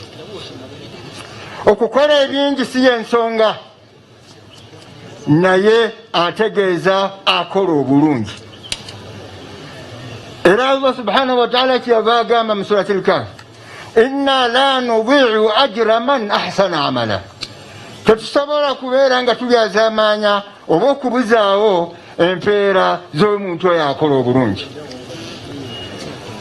N'olw'ensonga eyo omuddu wa Allah Hamza mwegumuyita Muzaata bin Nuh mutabani wa Nuhu Muzaata Mungu amusaasire kubanga byakoze Mungu amusasulemu ebirungi bingi. Ebirungi byakoze wano mulinnya wano wendi kati Nuhu Muzaata mulinako embeera nga ziizo. Kisooka Nuhu Muzaata abadde ku kakiiko management ya Juma ne Zukuuli era abadde muzukuuli ddala era mu kubeera baatyo abamu mugaze mulabidde batutekidde ebiseera ebyo Muzaata abadde musomesa y'omu ku balina lesoni gy'abadde asomesa mu dalasa y'abamasheekh. N'olwekyo ate bamaze n'emirimu gy'akoledde akasozi kano okubeera owa ddaawa amakulu nga y'oyo ayigiriza abantu banaabayita okubeera nga abategeeza bakola obulungi n'okwogera obulungi n'okweyisa obulungi akikoze Mungu amusasulemu birungi byereere. N'olwekyo tufiiriddwa omwana Adamu. Bwe tumaze ensonga eyo tubadde tumweyazika mu lukiiko lw'abamasheekh abakulu. Tubadde tuba naye nga twamweyazika kubanga yali tannatuuka era tabadde tannatuuka mu myaka egy'abantu abo be twetaaga oba betukulira betukolagana nabo naye tubadde naye. Kyannaku nnyo seera wano nali wano mulundi oguwedde naye mubaleemu ennaku muziraba biziri nti omwezi guli gumu gwokka oba guyiseemu olunaku lumu obabbe okuva ku Sheikh Anas Kalisa kaakati olunaku luyiseewo lumu lwokka okumala omwezi. Naye ffenna tuwata kimanyi nti ennaku 40 omuntu nga tannafa abeera nga ye awandiikibwa dda mu ggulu nti oyo ye mufu. Otambula ku nsi kuno n'olya n'onywa nga bo bamalayika bakusiibula dda ti gwe bagenda okutunulako nga gwe oli mufu. Mu nnaku 40 ago bitugamba Rasul sallam atunnyonnyola ti buli mwana Adamu ku nsi Mungu gwe yatonda olina erinnya lyo ku muti oguyitibwa Sidratul Muntaha kw'olina ekikoola okuli erinnya lyo okuwandiikibwa obuwangaazi bwo n'emmere yo gy'olidde mu nsi ne byonna n'omukka gwossa n'ebirala byonna biri ku muti ogwo era ekikoola ekyo. Kati ennaku bwe zituuka zino ze nkugambye ana zitandikira mu kutandika ekibadde ekya kiragala ne kigenda nga kikyuka mpola ne kigenda kifuuka ekya kyenvu, bwe kiva mu kyenvu ne kigenda kifuuka ekimyufu, bwe kiva omwo nga kitandika kukala. Okukala okwo n'okubeera mu langi ey'obuka okubeera nti kikaze, abo olunaku gaakati muzaatalu yafudde n'essaawa yafiiridde, bamalayika abakola ku ebyo byonna Katonda byadde byamukolera kwe batunula bagenda okulaba nga akakoola ako kagudde oba ekikoola ekyo kigudde, khalaas tewali kiddawo okujjako okubeera nga bakubika bubisi tugwe munnaffe ebibyo biwedde. N'olwekyo ennaku anaago gategeere nti bwe twali wano ku mugenzi dokita ennaku zaali zikyali emabega yeeyono ngaezize yayingira dde ate mu bafu kubanga ana ate ono lwagize yagawezezza ggulo. Bannange ekyo nkiteese lwaki muntu yenna buli wooli wegendereza okimanye ekyo kimu ku byama byanga tukweka nze naawe n'omulala tewali amanyi ekiseera kyojja kufiiramu. Naawe wennyini oli awo wootudde tomanyi, naye njagala nkutegeeze lwaki obeera musanyufu nnyo olwokubanga munno afudde. Gw'omanya osigazaayo ennaku mmeka? Osigazaayo ennaku mmeka ate naawe omugoberere? Kubanga okwagala n'obutayagala buli mwanadamu Katonda gwe yatonda ku nsi kuno yatutonda nga buli muntu alina omulimu gwe yamuwa okukola ku nsi kuno. Kyekitufuula okubeera abasigira ba Mukama Katonda ku nsi. Twabeerawo tubeere tusobole okuyimirizaawo ensi eno era Katonda ajagala ebeerewo okutuusa yeerwo aligijjawo. Naye Mukama wange, muganda wange, mwannyinaze, mukulu yani omanyi olw'emirimu gye yakulagira okukola lwe ginaggwa olugimalako beppa ng'ekyakutonza kiwe nga gw'otambula. Kati bw'obeera ng'olunaku naawe tolumanyi ate nga naawe otya bw'osanyukira munno okubeera nti oyo tumuwonye oyo afudde, ebyo ebyo bikomyawo gwe ebyo tokimanyi nti nabyo bijja kukoma. Rasula salama yatutegeeza nti ekiseera bikira kituuka eri ku nkomerero era njagala mulabe ebintu bino ebitambula oba nga gwe mukyabuusabuusa mu nkomerero. Ekigambo akhiro ekyenkomerero, ekigambo saa kyekyenjawulo kye Mungu kiyeesigaliza, ekyo yekka yakimanyi.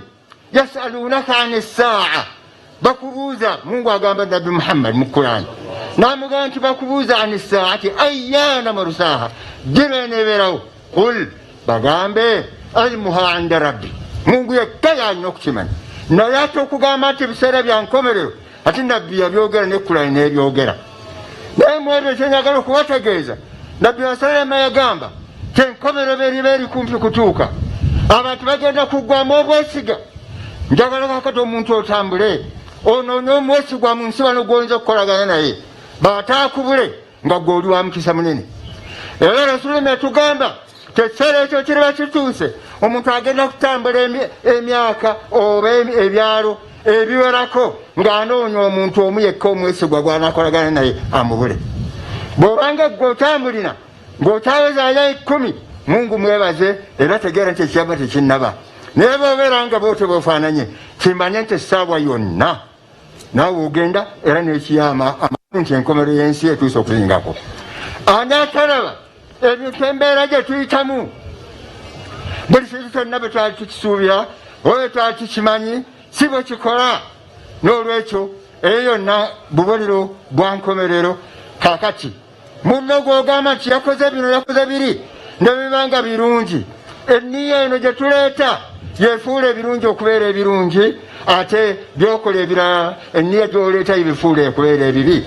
Baddu ba Allah mbagamba nti tubeere bantu ba Katonda abalungi abasobola okulabika nti Mukama Katonda tubeera nga tumusaba buli kaseera atuyise mu bizibu ebitwolekedde era abeere nga atutunuulira n'eriiso lye eryekisa atukozesa ebyo byayagala tubeere nga tugoberera ebyo Allah subhanahu wa ta'ala. Mungu ayi Mukama Katonda, tukusaba omuddu ono gwe wayise najja gy'oli Hamza bin Nuh, Allah subhanahu wa ta'ala omuwe ekifo ekirungi mu Kabuli, ate era berutuuka okuyingira ejjana omuyingiza ejjana y'emirembe. Wa sallallahu ala Muhammadin wa alihi wa sahbihi wasallam walhamdulillahi rabbil alamin. Assalamu alaikum. Wa alaikum assalam wa rahmatullahi wa barakatuhu. Sebo mukama waffe omukulu Sheikh mukulu, obubaka bwo n'okusomesa kutuuse n'engeri gy'onywezezaamu abantu ku la ilaha illallah, ate n'okubajjukiza obuweereza bwa musajjawo Sheikh Nuh Muzata Batte. Tusaba Allah amusaasire era amusonyiwe ebyamusobako. Mu budde buno sinnafunira ddala kumanya oba tuyinawo mu ngeri entongole akiikiridde gavumenti eya wakati. Tusaba bwe kibaawo muntuusaako obubaka obwo mbutegeere insha Allahu taala, ate era ndowooza mu bwangu ddala. Bwe kiba tekiriiwo alhamdulillah. Sebo mukadde waffe Embuga, Sebo Supreme Mufti, nga bwe nninda akasonga ako ke twogeddeko mu second season entono, mukkirize baganda baffe ababadde bakola obuweereza bwa hijja mu federation eyo nabo basitukeko wali okuva mu bibiina ebirala ebingi ebitwala abalamazi. Tubadde tusaba musitukekoko. Bino byonna mbikola nga bwe nninda message gyensabye bwe baweeri.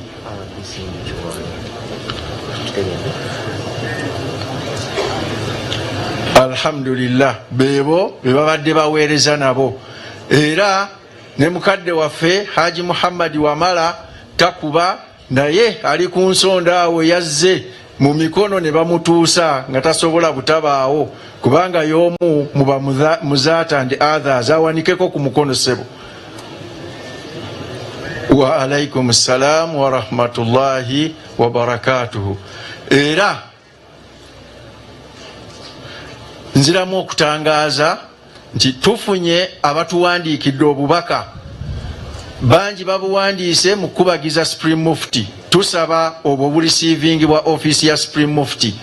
Abalala bawandiikidde famire n'okubagiza ab'ennyumba, era bwe tubufuna tubukwasa ab'ennyumba. Mu budde buno gwe mulaba mu kanzu eya bbulaaka eyo n'ebbaasa ebyo ebipapula byalina, bwe bubaka obwo bwe mutuweereza obw'ab'ennyumba n'obwa Supreme Mufti tubuzza we budda, so si ku muzindaalo guno, kuba ate era tewali budde bwa kubusoma, wabula ababufunye bajja busoma era bajja kubalaga nti ddala babufunye. Mu budde buno mukkirize nti Sheikh Muzata bw'ati bw'alabise, era twagala okugezaako okukuuma ebiseera. Okusaba kwange kulabika tekuyiseemu olw'obutabaawo mutongole mu ngeri eyo, era mukkirize nga siyise mwani obaani ku lw'ebiseera n'embeera endala, mpite mukadde waffe Supreme Mufti atuuse obubaka bwe kasozi kano ku lw'omusajja we, era tusabe Allah amugumye, Allah amunyweze asobole okutuusa obubaka. Mbakakasa nti ekigoogwa buli kintu kyateredde dda, ne muganda waffe atuuse era programu zitambula bulungi. International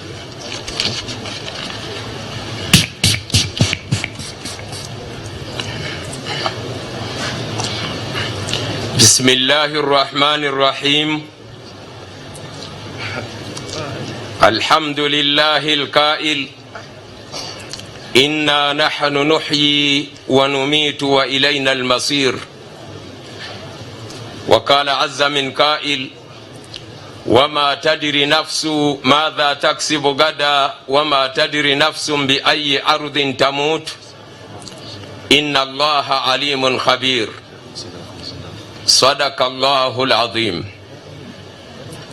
mukadde waffe Embuga Omurangira Dr. Haj Kasim Nakibinge Kakungulu, Sentebe w'abamashekhe mu Uganda, Sheikh Muhammad Abdul Nurul Nanuba Kawoya, bamasheka abakulu mu ggwanga mu biti byammwe ebyenjawulo, bakadhi okuva mu bitundu by'eggwanga abasobodde okubeerawo, bakadde baffe abakulu b'amatwale, baimaamu, bammemba mu lukiiko lw'eggwanga olukulu, abeegwanyiza ebifo ebyenjawulo, bamaama baffe bannyinaffe, akiikiridde Katikkiro wa Buganda, abafuzi ba gavumenti eyo wakati, abafuzi ba gavumenti ya Kabaka, abagenyi ba Sheikh Nuhu Muzata batte batasobola kwaniriza mu biti byammwe ebyenjawulo, bammemba b'olukiiko lwa Supreme Mufti olubadde lukola ne Sheikh Muzata mu biti byammwe, bannakyewa b'obusiraamu, kansooke mbalamuse n'ekiramuso ekyemirembe. Assalamu alaikum wa rahmatullahi wa barakatuh. Okusooka ku lw'abasiraamu ba Uganda, kantwale omukisa guno okubategeeza nti Sheikh Nuhu Muzata batte yafudde. Inna lillahi wa inna ilaihi rajiun. N'okusaasira bamasheeka abakulu, bammemba ba Hayatul Kibari al Ulama olw'okuviibwako mukadde waffe, muganda waffe, mukwano gwaffe, omuweereza omulungi Sheikh Nuhu Muzata batte. Mbuga tukubagiza nnyo era nitukusaasira nnyo mu bbanga ettono lino nga Supreme Mufti bwe ntunuulira abantu abagenze Mungu batutte mu kiseera kino, kaakati bajjulidde ddala 20 bamasheeka abakulu bemmanyiiko. Mu kiseera we tubadde tubeetaagira, Allah waabatwalidde. Tujja kusiima okugera kwa Allah, kubanga ekirungi n'ekibi byonna biva gy'ali. Ye yatuwa Sheikh Muzata, era tumwebaza Allah olw'obulamu bwe yawa Sheikh Muzata, ate n'amusobozesa okukola byonna by'akoze. Sheikh Muzata abadde musajja mukozi mulungi. Sheikh Muzata abadde musajja munnaddiini, ayagala eddiini ye, alumwa eddiini ye. Sheikh Muzata eddiini ye badde muluma. Sheikh Muzata abadde musajja wa mazima, amazima ng'agoogera newankubadde gakaawa. Muzata abadde musajja wa mazima. Sheikh Muzata abadde musajja mwesigwa, abadde mwesigwa Sheikh Muzata. Sheikh Muzata abadde musajja mubuulize. Sheikh Muzata abadde musajja mulungamya. Sheikh Muzata abadde musajja muwabuzi. Ensonga kefaanana etya nga nkyamu, Muzata ng'agga nti ekyo kikyamu, ekituufu kye kino. Naye olwaleero tugenda kuziika irimu.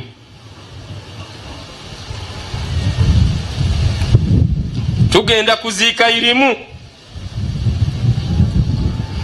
Bamasheeke kibeere ekyokulabirako ekirungi gye muli, mu nneeyisa, mu mazima, mu bwesigwa, mu kutya Katonda.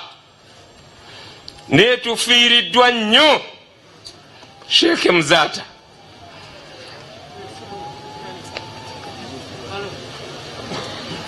Muzata abadde omwetoowaze muzaata nga tomumanyi bumanya nenga bwomanya muzaata ye musajja atasangika obwetoowaze muzaata abadde ayunga oluganda muzaata abadde ayagala abawalimu ng'olaba musajja wattu alwana nnyo abawalimu babeere mu mbeera ennungi mu kubawabula mu kubasomesa semina ez'enjawulo muzaata abadde kyakulabirako kirungi muzaata alese omukullo kankubira omulanga eri bamasheeke mwenna gye muli kino kibawe ekyokulabirako muzaata omukullo gwalese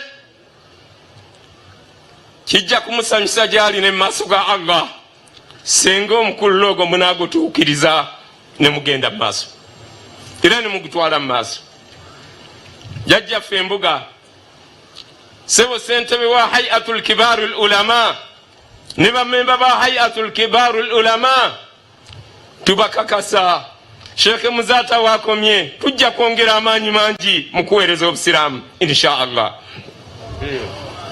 naye mutusabire oyo Allah yatutte Muzaata ajja kututeerawo era balinga Muzaata mu kuweereza eddiini ya Allah n'okugitaasa. Allahu Akbar. Muzaata abadde musaale mu kutaasa eddiini ya Allah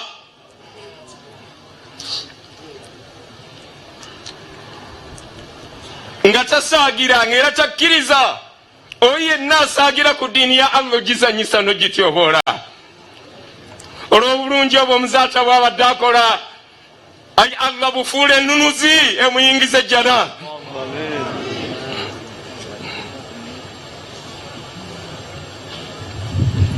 Allah tukusiimye ntukwebaza gw'otuwatuwa Muzaata ate n'omuwa omwoyo gukola obusiraamu mu kubuzimba n'okgenda mu maaso era gw'osazeewo n'omutwala musaasire Muzaata ne famire yo gigumye. Tufunye essimu okuva mu mawanga ag'enjawulo mu Amerika, Canada, Bungereza, South Africa ne mu bitundu by'eggwanga nga wonna basabira Muzaata obulungi. Muzaata abadde wa mugaso eri umma eno. Katusabe Allah asaasire Muzaata. Bamemba b'olukiiko aba management ne executive kino Mungu kyatugeredde tukisiimye. Nye tuli bamativu nti Allah ajja tukwatirako in tansurullaha yansurukum wa yuthabbit akdamakum. Tusaba Katonda Muzaata kaburi yagifuule ekifo mu bifo by'omujjana aleme gifuula kinnyambinnya by'omuliro. Ayi Allah zitoya minzaane ya Muzaata ku ebyo byakoze obise ku minzaane ennungi ey'emirimu gye omusiime omusobozese okwanukula ebibuuzo bya kabuli kubanga bika ekirungi Sheikh Muzaata ku topiki eyo abadde abadde abbinkira n'agenda wala nnyo ng'asomesa kabuli obuzito bwayo obuzibu bwayo obukambwe bwayo. Ayi Allah bumufuulire rawda min riyadil janna. Allahumma ighfir lahu warhamhu waskinhu fil janna. Allahumma adkhulhu jannataka birahmatika ya arhamar rahimin. Allahumma ghassilhu bil ma'i wal tharji wal bard ونكه من الخطايا والذنوب كما ينكى الثوب الأبيض من الدنس. اللهم ارحمنا إذا صرنا إلى ما صاروا إليه. اللهم ارحمنا إذا صرنا إلى ما صاروا إليه. ربنا آتنا في الدنيا حسنة وفي الآخرة حسنة وقنا عذاب النار وأدخلنا الجنة مع الأبرار يا عزيز يا غفار يا ذا الجلال والإكرام. وصلى اللهم على سيدنا محمد وعلى آله وصحبه وسلم والحمد لله رب العالمين.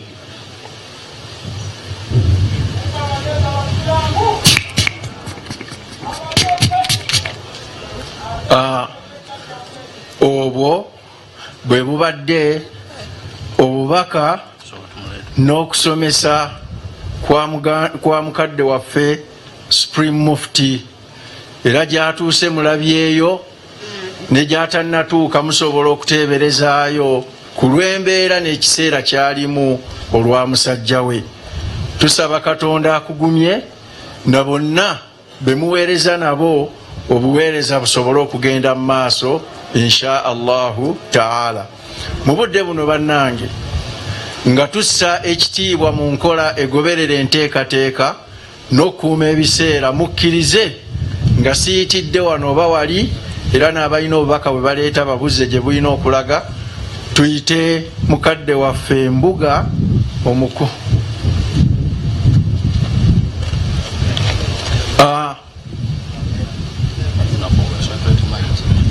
mu kiseera kino eyo puroguramu gye mbadde mbuukidde nfunye okuwabulwamu. Nsaba abakoze tufune okwaziina tugende mu salatu dhuhuri insha Allah. Sebo Bilal.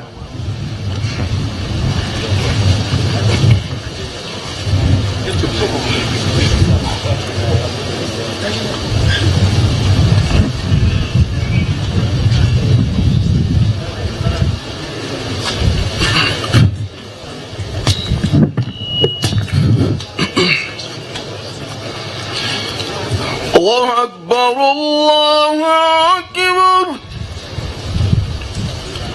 الله أكبر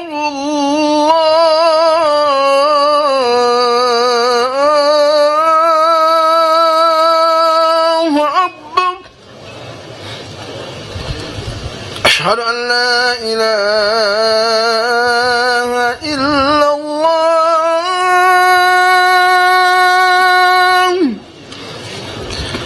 أشهد أن لا إله إلا الله.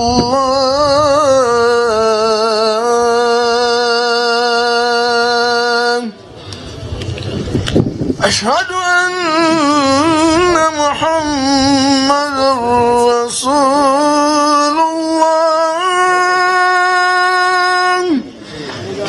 أشهد أن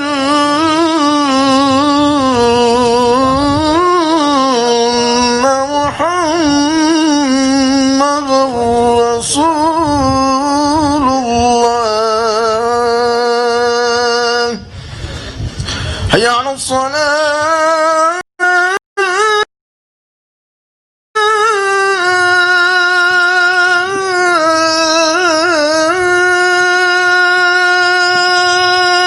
حي على الصلاة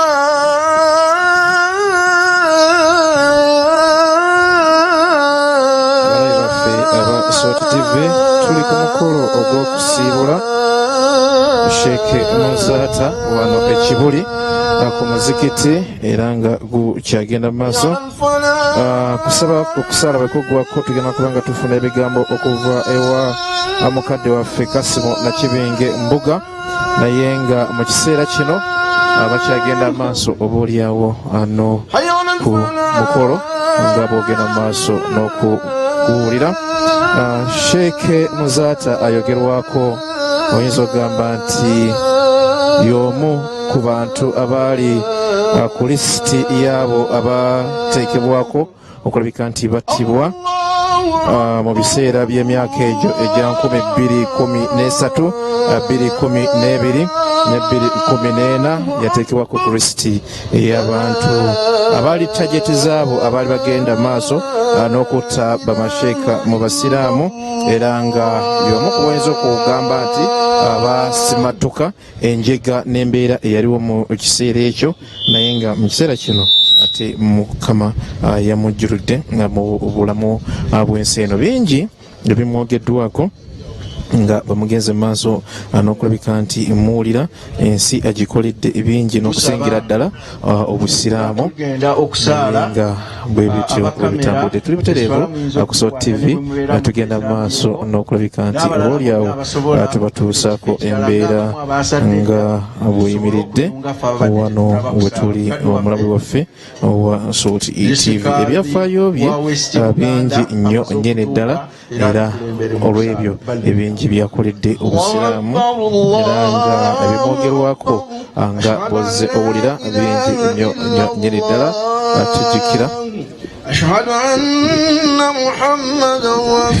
tujjukira olunaku lwe yajja okusinkana era n'abuuzaako mukadde waffe Alozias Bugingo era n'amwebaza olw'okufuna engule eyo gye yafuna awo yali ku SOT Media gye buvuddeko katono nga tannaba booli okutandika kugonda. Embeera bwetyo bwekyali tukyagenda maaso ate ku mukolo ogw'okusiibula Sheikh Muzata eyavudde mu bulamu obw'ensi eno. Tuli ku muzikiti ekibuli nga mu kiseera kino ate bagenda maaso n'okumusalira nga bwogenda maaso n'okulaba gwena ali ku SOT TV nga tukutuusako butereevu embeera nga bweyimiridde wano wetuli ssaawa zino mu kaseera kano kennyininyini nga tusinziira ku muzikiti ekibuli mu kiseera kino. Bingi ebimwogeddwako era nga bingi ebikyagenda maaso n'okumwogerwako olw'ebyo ebingi ate byakoledde bannaffe abasiraamu n'abatali basiraamu abakoledde bingi nnyo ddala naye nga yafiiriddwa mu ddwaliro erya ayekike gyabadde ajjanjabirwa nga muwulidde obulwadde obadde bumutawaanya n'obubaddemu puresha n'obulwadde obwa sukaali. Ekibuli wetuli mu kiseera kino tubatuusaako ate okusaalira Sheikh Muzata nga bwe kutambula n'emikolo gyonna egy'okumusiibula nga bwegitambula wano wetuli essaawa zino abalabi baffe abali ku SOT TV. Embeera bwetyo bweri wano bwe bitambula. Sheikh Muzata Mukama yamujjuludde yamuyise era nga tusuubira nti yagenze okulabika nti amwegattako. Gibadde biwoobe oolyawo n'okuwazirana nga bagenda mu maaso n'okulabika nti boogera ku ebyo ebirungi byakoledde obusiraamu era nga amazima go gali nti bingi ebyakoze ate nga badde musajja ayogera akaati nga tewali kigambo kyonna kyalumamu bw'abanga atandise okulabika nti agenda maaso n'okulabika nti aliko ensonga gy'ayogerako. Tuli butereevu ekibuli tubatuusaako kusiibula Sheikh Muzata emikolo bwegitambula wano era mu kiseera kino bagenda maaso n'okumusabira. Oluvannyuma mbuga ajja kubanga ayogerakoko ate eri obaolyawo abantu.